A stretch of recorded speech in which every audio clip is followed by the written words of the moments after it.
Since I started writing these video essays, I've wanted to revisit some of my favorite games with fresh, analytical eyes. I've wanted to cut them open and dissect them to figure out what makes these games so special to me. So naturally, I thought I'd start with my favorite game, or rather, my favorite game trilogy. Because how could you separate the story and world of any Mass Effect game from the rest? And that was my first mistake.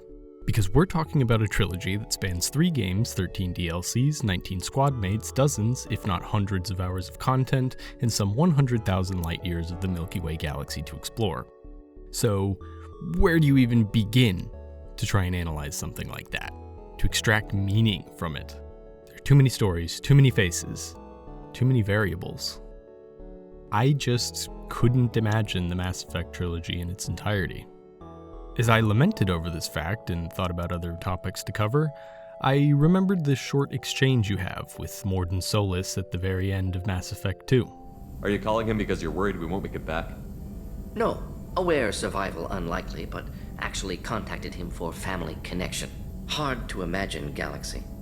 Too many people, faceless, statistics easy to depersonalize. Good when doing unpleasant work. For this fight, want personal connection. Can't anthropomorphize galaxy, but can think of favorite nephew. Fighting for him. And then it all clicked for me. Mordin could be my nephew.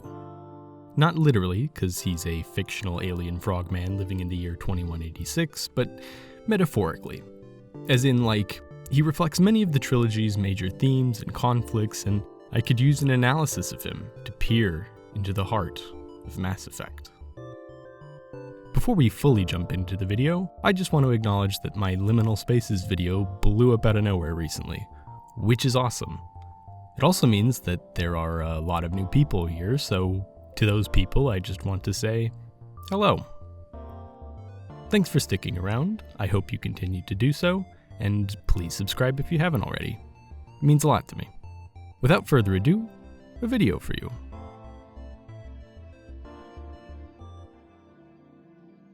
Professor Mordin Solus is a quick-witted, fast-talking Solarian scientist who aids Shepard in their war against the Reapers. Mordin still grapples with the ethical challenges of his past work, more on that later, but joins Shepard and the crew of the Normandy to save the galaxy anyway. Like, twice. That would be impressive if Garrus and Tali didn't help save it like 3 times, but I mean, who's keeping count? Anyway, as a scientist, Mordin naturally taps into a lot of the core aspects of this science fiction series. Doubly so as a geneticist. While Mass Effect explores speculative science around space travel, engineering, and even superpowers, the trilogy focuses most of its sci-fi energy on speculative biology. I think this comes across pretty obviously in the diverse galaxy of alien species it presents. Like, what if an alien species evolved on a planet with crushing gravity and primarily communicated non-verbally? What if an alien species lived entirely aboard spaceships and had ruined immune systems because of it? What if an alien species was comprised entirely of sexy blue ladies who you can psychically fuck? Okay, maybe Asari weren't the best example here, but the point is, the creators of Mass Effect clearly put a lot of thought and effort into creating alien races that felt alien, in the most science fiction sense of the word. Placing a geneticist like Mordin into the cast of main characters allows players to gain insight on these alien species from a more analytical perspective. But all this talk of genetics and alien races, and we haven't even touched on the Krogan. A race of incredibly durable lizards from the Super Australia planet of Tuchanka, the Krogan are, at the narrative present of Mass Effect, staring down the barrel of a genetically induced extinction. Some 1400 years prior, the Krogan rebelled against the other Citadel species and were punished with the genophage, a bioengineered genetic mutation that causes 999 out of every 1,000 Krogan babies to be stillborn. The Krogan and their plight against the genophage are major points of plot and tension in Mass Effect right from the very first game. I mean, for starters, the only reason Shepard finds Rex is because he's doing mercenary work, which he only does because he, like so many other Krogan, sees no future for himself as anything other than a hired gun. But more importantly, at the climax of the first game, Shepard and the gang discovered that the Turian madman Saren has cured the genophage at a testing facility on the planet Virmire. Coming at the climax of the game, and after 1400 years of glacially paced genocide, Shepard's decision to destroy the cure carries a lot of moral weight, both for the player and with the crew. Rex in particular opposes the destruction of the cure, seeing it as a new hope for his people. Depending on your choices, Rex could die right then and there for his objections. Or he could see that the cure would just enslave the Krogan once more, and he'll survive the encounter, eventually rising up the Krogan ranks and leading them towards a new, peaceful future. Within the narrative of Mass Effect, the existence and fate of this incredibly important character are determined by a genetic plague. The same is true for the only other Krogan squadmate in Mass Effect. Without the genophage, Grunt wouldn't exist. While it seemed like most Krogan had resigned to their species' fate, the mad Krogan scientist Okeer hatched a crackpot plan to overcome the genophage, synthesize the genes of the strongest Krogan bloodlines, and form a perfect Krogan so powerful that the genophage simply wouldn't matter. Basically, Grunt and all his descendants were meant to be just as strong as the 999 stillborn Krogan warriors that came before them. Grunt's creation, like Rex's potentially fatal stand on Virmire or Malin's brutal experimentation on Tuchanka, was a last desperate thrash against an unavoidable extinction. The tragedy of the Krogan people and their struggle against the genophage is self-evident. But what compounds the tragedies is the fact that they might not have needed to happen if not for the work of Mordin Solus. In one of Shepard's very first conversations with the scientist Salarian, he reveals that he worked with the Salarian Special Tasks Group, sort of a Salarian CIA, monitoring the effectiveness of the genophage. When they found that the hardy Krogan were beginning to genetically adapt to the plague, they panicked. Mordin upgraded the genophage to compensate for Krogan adaptation, and the STG clandestinely infected the entire Krogan population with it. In effect, Mordin had snuffed out the Krogan people's last defiantly smoldering ember of hope, dooming them to extinction. This fact isn't lost on Mordin, and it's clear through conversations between him and Shepard that after the mission he felt the full moral weight of his actions, and of the mountain of dead Krogan he'd inadvertently created, upon his shoulders. For a while, he looked to galactic religions for some solace, but found none.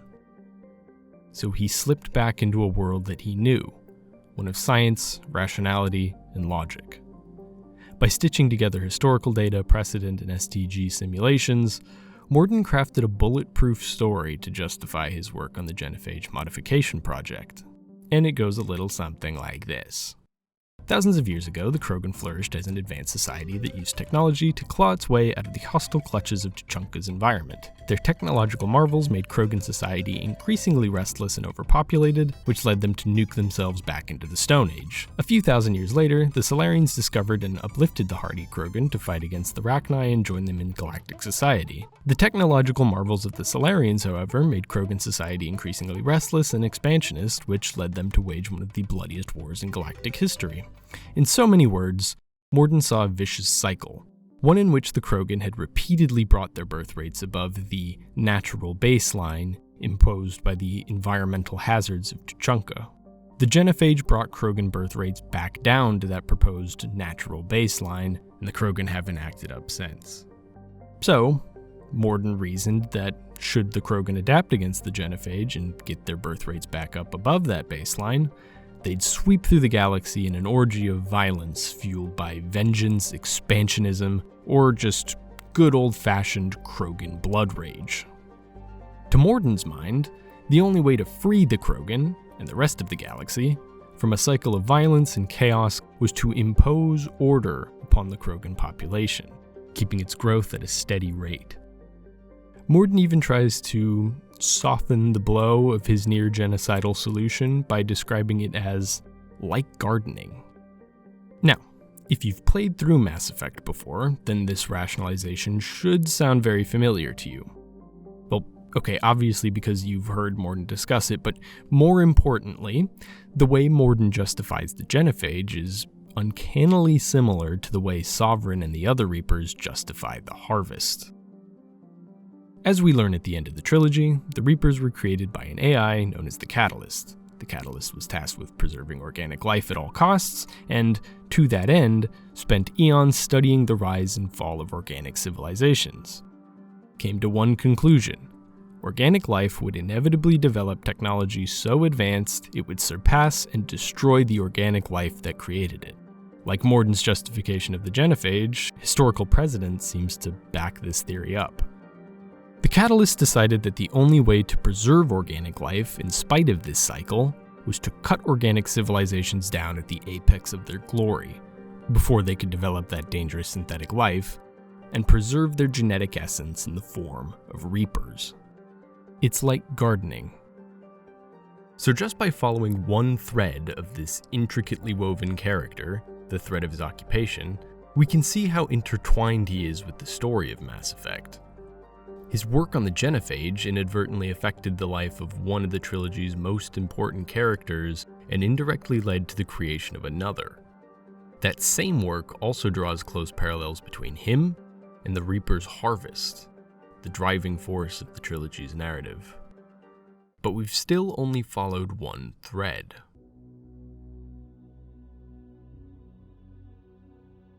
Shepard finds Mordin on Omega, working to cure a plague that was bioengineered by the Collectors. From a plot perspective, this just seems like the obvious move. The act serves the dual purpose of giving Mordin motivation to help Shepard take down the Collectors, and of establishing his scientific prowess. But also, curing a plague is just like the most action movie thing your Doctor character can do. And make no mistake, Mass Effect 2 makes for an excellent action movie. But the true narrative significance of this introduction only becomes apparent once you've played through Mass Effect 3. It's an act of foreshadowing. For all of his work on the genophage modification project and all of the rationalizations he gives to defend that work, Mordin will start Mass Effect 3 wanting to cure the genophage. And unless you, the player, want Shepard to betray the Krogan and/or kill Mordin, he will cure the genophage. And he'll cure this bioengineered plague by dispersing it through Tuchanka's giant atmospheric regulator, much in the same way he cures the Collector-engineered plague by dispersing it through Omega's atmospheric regulators. Now, maybe it seems like a stretch to call this foreshadowing. He could just be using what he learned about deploying plague cures on Omega to deploy the plague cure on Tuchanka. And besides, after all the ethically challenging work he did with the genophage modification project, Mordin sees running a clinic on Omega as a reprieve and a new challenge. He says as much during his loyalty mission. I'll discuss this more later in the video, but just from that statement alone, we can sense that Mordin may have some unresolved feelings about his work on the genophage. Feelings that busy work on Omega can distance him from. It would follow, then, that he probably sees his curing of the plague on Omega as some small, karmic recompense for upgrading a far worse plague on Tuchanka. In any case, we get a character whose arc ends in a place that mirrors its beginning. Just some nice circular storytelling. Mass Effect's greatest strength is its character writing, Jacob notwithstanding, and Mordin exemplifies this. His consequentialist philosophy makes him a man who, seemingly, only acts for the greater good. Like, when confronted with the Krogan adaptation to the genophage, he felt he'd ruled out every option but an upgrade. It seemed that a preservation of the status quo presented the fewest variables and the least risk to galactic peace. But that same philosophy seems to get him stuck in a kind of logical maze. Like, he knows he only does things that will lead to good outcomes, which leads him to believe that if he did something, it must have had a good outcome.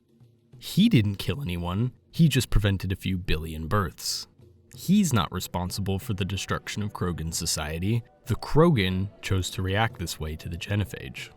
And besides, any material suffering experienced by the Krogan is just acceptable for continued galactic peace.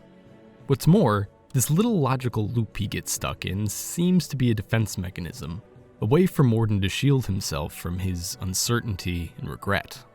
For most of the trilogy, we only get to see brief hints of guilt from Mordin, Like, during his loyalty mission, when Malin grills him about the genophage modification project, Mordin pulls a gun on his former student. If we trust Mordin's word, he only does this because the consequences of a cured genophage would be catastrophic. And this may very well be one of his reasons for pulling the gun out in the first place. But if you choose to stop Mordin from pulling the trigger, he'll suddenly regain his composure and thank Shepard for reminding him that he's not a murderer. This isn't the only time Mordin claims he's not a murderer. He often says so in defense of his genophage work, of course, but he also says it to his assistant at the clinic on Omega. Or more accurately, he says that medicine isn't the only way to help people and that sometimes gunning down a threat works just as well. With his consequentialist philosophy and his insistence that, despite killing multiple people, he's not a murderer, we can infer that Mordin finds murder to be the irrational or malicious taking of a life, a decision made in a moment of heightened emotion. So for Mordin to call his killing of Malin a murder implies that the decision wasn't bound entirely to the well-being of the galaxy. If it were, then Mordin wouldn't consider it murder to kill the man who would cure the genophage and bring about an age of galactic strife. Unless, of course, Mordin isn't absolutely convinced that the genophage would bring war. You only get to see Mordin unambiguously express regret for his work on the genophage once, and only if you decide to delay Mordin from curing the genophage in Mass Effect 3. When Shepard asks why Mordin's feelings on his work had suddenly changed, he snaps. I made a mistake! What all of this shows is that, despite his outward appearance as a being of pure logic capable of infallibly correct decision-making, Mordin harbors a lot of uncertainty, doubt, and pain. Not only is it refreshing to see a scientist character grapple with the ethics of their work, but it's reflective of the quality of Mass Effect's character writing. And, as we've seen, it's an internal conflict that touches many parts of the Mass Effect universe. But how did Mordin come to realize this conflict? And how did he cope with it?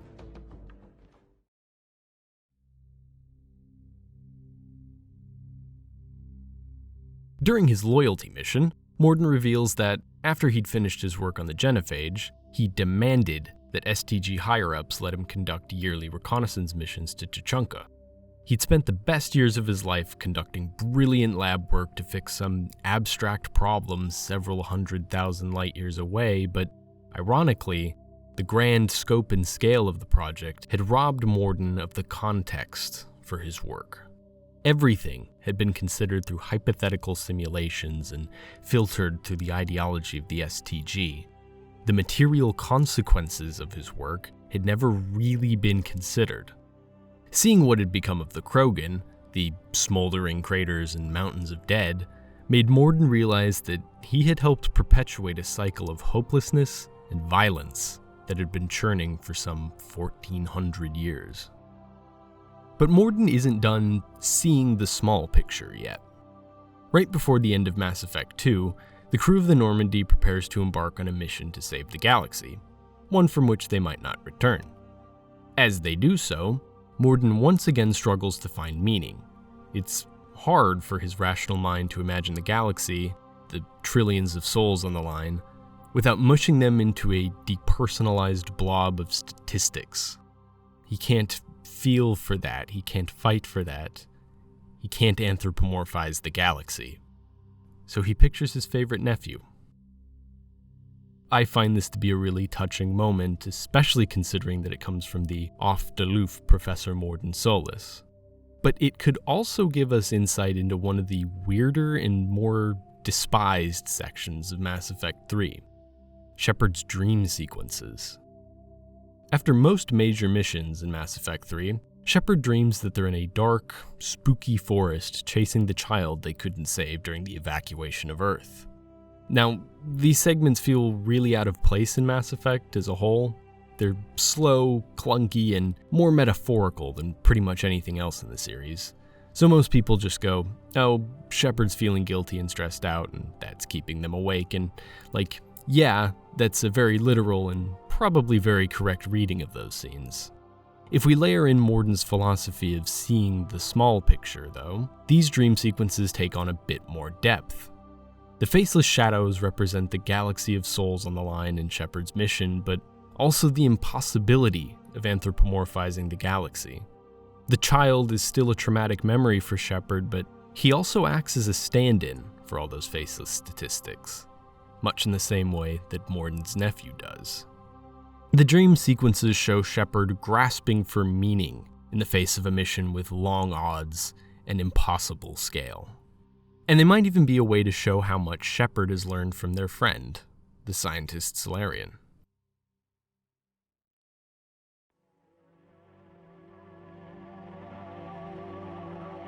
Mordin Solus is a quick-witted, fast-talking scientist Salarian whose character lies at the center of Mass Effect. His work on the genophage inextricably ties him to the present and future of the Krogan species, and his justification for that work draws damning parallels to the Reaper's justifications for their own grim work. But his importance to Mass Effect reaches deeper than plot and lore.